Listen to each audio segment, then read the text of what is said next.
Hey, everybody, welcome to the Crit House. I'm Jeff Larson, and we are continuing our MyFIVE series on the Crit House, where we talk to photographers and photo professionals about 5 images that have some meaning to them, have influenced them in some way. And today we have Sybylla Smith. Sybylla, I should have asked, do you like Sybylla Smith or Sybylla? How do you like to be called? Most people go with Syb, S-Y-B. That's much easier for me. And don't look when you're trying to pronounce it because the Y's really make it a challenge.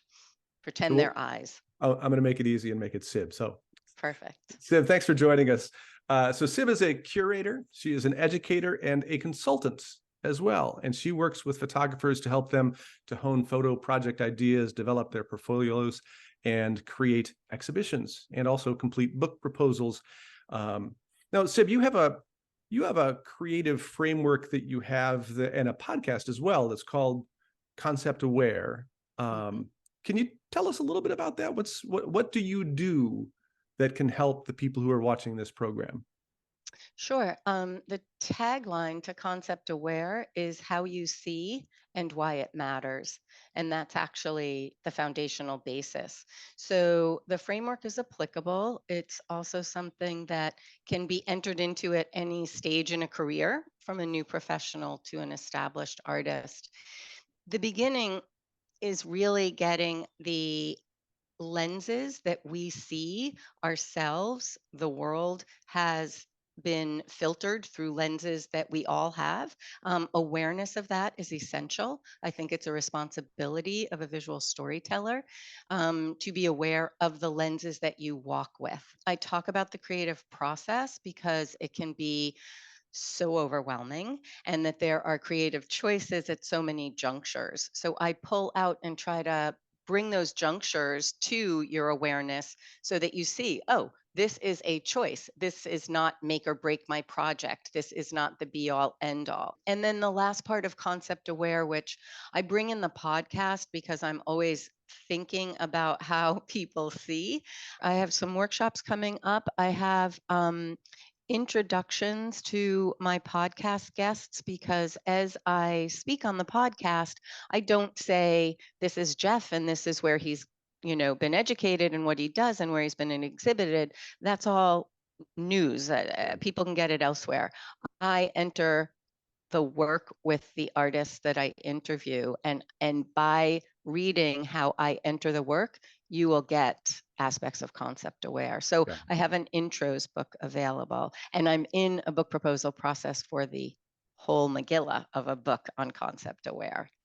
Good luck with that. I hope it goes well. So thank you. You are joining us to talk about 5 images that you have somehow influenced you. Tell us about what you went through in deciding what those 5 images are going to be. Was it hard? Absolutely. Only because I have a large library, both in physical books, but also in imagery in my head. And I follow a lot of people, and my joy is watching the evolution of people over time. So yeah, whittling it down to 5, I initially get frustrated, but this was honestly easy in the sense, one parameter, I knew I wanted to do all women. That is because I have a propensity to affect gender parity in photography, and specifically because photographers entered gender-wise at the same time. And our acquisition, exhibition, research, etc., is woefully behind. So Syb, your first image comes from Lillian Bassman. So talk about this image and why it has some importance for you. It is foundational for me. I could tell you where I was when I saw this image. It stopped me in my tracks. It was decades ago. And I officially became a Lillian Bassman groupie as a result. She fascinated me. And then to hear her seminal import in magazine culture, people do not know her at the level that they should. She was pals with Dick Avedon, as she would say. She gave him his first cover for Junior Bazaar. She was an art director. She came in as a graphic designer. She taught herself and made this stylistic dodge and burn aspect to her photography. She used George Hoyningen-Hune's darkroom. And she was not given the leg up that her male counterparts were. She was in her mid 80s when she was rediscovered. And I won't go into detail because it's a fascinating story of how that happened. And she re-entered. She's a real bridge between fashion and photography. And I have a background in fashion. And she's my girl because she is doing more with an image in a way that I resonate with. I have a visceral reaction to how she works with the female form. And I've called her to her face the Georgia O'Keeffe of photography because you have that ability. She gave us women from a women's point of view. Your second image from Anastasia Samoilyova. I think I've mispronounced that. It's a mouthful. I've gotten better. It's Samoilyova. You were close. Yeah. Anna, as she's also known, is originally from Russia and studied architecture. So her background was she was studying at the intersection of architecture, sustainability, and got frustrated with that field for the speed at which it could actually cause an impact. And she was photographing her models when she realized that photography could get her where she wanted to go She was quicker. photographing her architectural models. Correct. Got Yeah. it. So this idea that she was taking a 3D object and making it 2D, and because of her spatial perspective background, she brought that lens to her work. One of her books is called Flood Zones, and she lives in Miami, and she gives us a look at the for lack of a better term, active denial of this idea of what Florida says and what Florida is in terms of being in a danger zone. What I love about the way that she shoots is she collages in camera. These are not staged, these are not post-production. In this image, you'll see a reflection of her. You could talk about this as a self-portrait. It's actually an ad, an advertisement in a reflection. She uses reflection a lot. She uses architecture a lot. And from the Florida's work, she did flood zones, then she did Florida's, which I cover on the podcast with David Campany, comparing her and Walker Evans and their way of looking at America, how both Walker Evans and, in this case, Anna, are showing us to ourselves. The fact that she looked at Florida like that instigated a larger project, and I just spoke to her on my podcast. It's 2 weeks ago. It's Image Cities, and she was able to win an award and went to 17 cities globally to get that type of view that she gave us for Florida. Yelena Yemchuk, your third photographer. Yes. Yelena Yemchuk is from the Ukraine. She lives in Brooklyn. And I came across her book, Odessa, right before it got shortlisted for the Aperture Paris Photo Awards. And I was a bit dumbstruck. I think portraiture is so hard, hands off to anyone who loves it and does it, because it's hard. And this ability, like the image I'm showing, she's a drone. Where is she? She is this invisible presence in an intimate moment.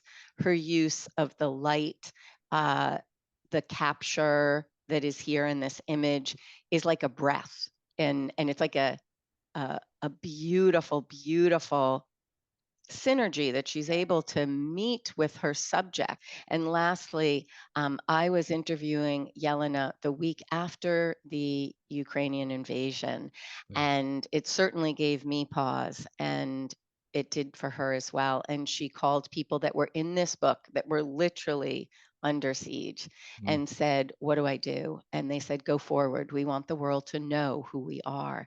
So this has a very, very poignant place in my history. Justine Kurland, your fourth image. Justine, wow. I bow down to what she has been able to do in her career in terms of being part of the process, where that life and process blend and you get this really incredible oeuvre and it moves through. If you look at her past work, this one is justifiably a activist enactment. This is part of her book that is called SCUMB, SCUMB, which stands for the Society for Cutting Up Men's Books. Justine realized that her bookcase was filled with a lot of white men photographers that seemingly were the masters of the canon and a little bit their way or the highway, or let me show you the road. And she cut up her books. There's over 150 of them. And so she took an X-Acto and made her own images, a real reclamation. And if you read about her process, it's not, it was transgressive, definitely, and intentional, but it wasn't snarky. It wasn't to say you don't rate. It was to say, hey, move over, open your eyes, Yeah. and get the real narrative here. She had a real repartee with different male photographers that, some people sent her a book and said, please rip mine up. Other ones said, can I buy a print? There was engagement, and other ones didn't want to have anything to do with it. Well, I gotta say, as a older, middle-aged white man, you're opening discussions of photography that my generation doesn't listen to. I certainly have not heard a lot of, so thank you for that. A great discussion and well stated. Your fifth image is powerfully colorful. Talk about this one. Ada Molyneux, another woman I bow down to. So glad that there's so much good work being done. And for Ada, she has really moved forward the photographic image on the continent of Africa, because of course, in addition to being white and male, we have a very Western, very predominant way of looking at photography. If you think about it, it's between, England and France who fight over the beginnings, right? Yeah. But that's not where it has been. It was in Asia, it was in Africa all along. So what I love about Ada is she's another woman, as several of the women that I just discussed, roll in context, concept, and content in their imagery. It is layered. Ada, in this particular work, is really talking, it's part of a project. This is called The Road of Fire, but it's part of a larger body of work called The Road of Glory, and it actually relates to hunger through history. And this particular image happens to reference Vietnam. And so what you see behind her is the crops that were ruined by Agent Orange. And that's why there's this orange. And she uses herself, this is a self-portraiture, in the body of work. I applaud her. And again, she's entering the work. I am entering the work aesthetically. It's a visually intriguing image. Yeah. And composition, the framing, the graphics, the use of color, those are all tools being used as well. And I just love work that brings you in and hits you over the head. And this one does. Thank you, first of all. First of all, you speak incredibly eloquently about the image and thoughtfully. So thank you for that. We want people to have conversations about photography and not just like photographs, because YouTube, it's a lot of let's look at the equipment, or we'll look, we'll edit this image and it's an image piece, but to think about photography more broadly. And as a person who comes in, as I said before, I'm not an educated photographer. I've never gone to school for it. I've taken a couple of workshops to learn to become a better photographer, but I have a long way to go. And the things that you do through your concept aware are things that I need to understand better. And I know that there's a world of photographers out there who would benefit from understanding more deeply their own lens as you mentioned, and understanding their perspective and how that affects the work that they're putting out. So for all of you out there, thank you for watching the Crit House. I want to say, if you are interested in participating at some point, you are certainly welcome to show your 5 images. If you choose on Instagram, you can use the hashtag MyFIVE and then tag us at the Crit House, and we'll perhaps have you on to talk about your 5 images as well. Sybylla Smith, such a pleasure to have you on the program. Thanks for joining us. Thank you so much. And thanks for all of you for watching the Crit House as well.